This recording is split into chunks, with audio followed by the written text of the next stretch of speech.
Hey guys, so here we are. Weather's nice enough now. I'm gonna start shooting some of this outside. And as you can see, we are using 4K video. Hopefully it comes through nice and clear. I'm gonna make sure that when I do the edit that I keep everything as good as possible. So hopefully your viewing experience will be better than it has been in the past now that I'm able to do all these things. So what are we gonna talk about today? Well, you know by the title what we're gonna talk about today. This is a Nico Chuprin NNC Knives Mark 1 in Nitro V steel. Now, as you've heard me say in a couple other videos, I didn't like this knife when I first saw it, but now that I've had it here at the house a little bit, it's grown on me. So let's go ahead, let's turn this around. Well, actually, let's wait, turn down the volume. Here comes some music.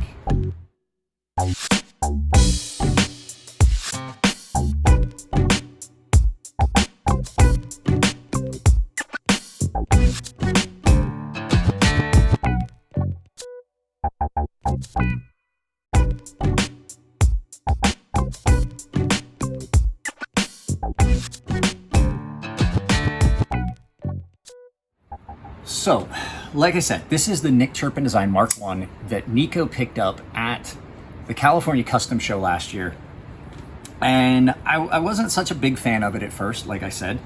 It just didn't hit all the little bells and whistles for me. But now that I've had it in and I've sharpened it, I've carried it a little bit, I really do like it. The only thing I will say is that this knife is not a knife that I would carry for everyday hard use, like day to day, for one simple reason, which we'll talk about when we turn this around here in just a moment and talk about it. So yeah, let's get everything set up. Let's take this down, let's turn it around, take a good look at it from the top down, and we'll talk about it. So what are we looking at? We were looking at full titanium frame lock custom Z-Finite with an incredibly thin hollow grind, American style Tonto with, you've got the deep hollow here and a nice thin flat. This is a very, very, very good cutting knife. Like I said, the blade is in Z-Finite, and I historically have not, or not Z-Finite, I'm sorry, Nitro V, and I historically have not been a big fan of Nitro V, and I think the problem was that the ones that I got have been probably an issue with some heat treat. They just did not seem to want to sharpen the way I wanted them to. They didn't seem to feel the way I wanted them to. But having now felt this, sharpened it, I've gotten to see a couple of quiet carries in Nitro V and a couple other knives that have come in recently in Nitro V, and I'm gonna say I'm pretty impressed with good heat treated, good Nitro V. I think the problem was I just was not getting good Nitro V. So let's take a look at it. Nick has been making knives for a while. Nick is a guy, he's still fairly young. Nick started making knives when he was 14. So let's take a look at the grinds on this. Look at that. Clean, clean, and even. About as even as you're gonna get. Now I do have to touch this knife up again for Nico. I have carried it a little bit. You can see that there's a little dull spot. You'll be able to see a glint of it when I tip it right there at the very point. There's a small spot. I've been using it. This knife cuts really, really, really, really well. Double pivot, double screw pivot with a fairly intricate design. Nice, everything's milled really nice. I'm usually not a fan of the lock bar cutout being on the outside, but the way he's done it, it's not that horrible. And it doesn't pinch in the pocket and tear up pockets and things like that, which is usually my primary issue with that, is they have a tendency to grab pocket, and this does not. Pocket clip, like I said, still these single point pocket clips that come down and don't have much of a taper to them, I'm still not such a big fan, but this one is not horribly uncomfortable. It does not get in a spot where it's uncomfortable. Nice and fairly thin here, but it's like I've said before, it does not walk around in a pocket too much. It's got just about the right amount of tension. So if you can hear, that's my Microtech coming out of my pocket. This is in a pair of track pants. It's still got enough tension that it holds well in a pair of track pants. Doesn't feel like it's going to go anywhere. Back spacer, everything. I mean, we can just look at it and see all of this is done really well. And at first I was not a big fan of the finish. I felt like it could have been done to where you didn't get as much of the milling pattern left in it. But I think that allowed this finish to look the way it does. You get some real distinct scratch pattern on that finish because I think there's just some high spots and low spots from leaving the milling lines a little bit more obvious. In hand, like I said, really comfortable. The detent on this, lock bar tension on that, it's pretty tight. Nico and I are used to that, having being friends with Elliot over at Fair and Forge. But the action on it, do you see that? I mean, it is just, watch my hand. It is snappy. Nice sound, super smooth. Now, it's not a matter of detent or anything like that. It is just that smooth. Drop shut smooth. So, yeah, like I said, let me go get a banana for scale and my scale, and we will talk about size and weight. All right, guys, let's take a quick look at this. First things first, let's get some weight on this. So in ounces, you are looking at 4 3/4 ounces. And in grams, that is 135 grams, for those of you that are on the grams scale. The size comparison, so you're looking at just a little bit smaller than a Sebenza 21 in length. And also another well-known knife is the Spyderco Endura. So there you go. There's your size comparisons.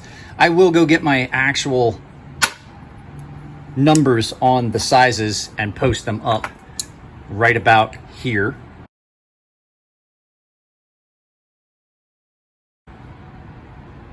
So let's go ahead and talk about the grind on this. Like I said, this knife is ground super thin behind the edge. And when I say thin behind the edge, I mean almost non-existent. This knife is ground thinner than almost any knife I've ever had come in. I will tell you, I've sharpened a lot of straight razors. It's not that much thicker than a lot of double hollowed straight razors that come in. The forward grind is a flat grind, and it's done very well and very thin as well. The tip is almost as slicey and terrifying as the rest of this knife. Now, that leads me to a point. This knife is so thin behind the edge, I would be afraid that I would damage the edge, like the actual physical edge. I would be afraid that through the way that I use a knife personally, that there'd be enough torsion and I might crack that edge and get some chipping and things like that. Now, I have used it a lot and it's held its edge incredibly well. I have to touch it up again before I send it to Nico. But yeah, just about anything you would do day-to-day tasks, if you worked in an office or something like that, this would be great and comfortable in hand. Really is comfortable in. I like this right here where I can get my hand up on it, but it's not ramped to a point where it like is here. That is my only contention with the Sebenza, is that little high spot right there where it kicks up. Sorry about that, guys. I forgot to put my phone on Do Not Disturb.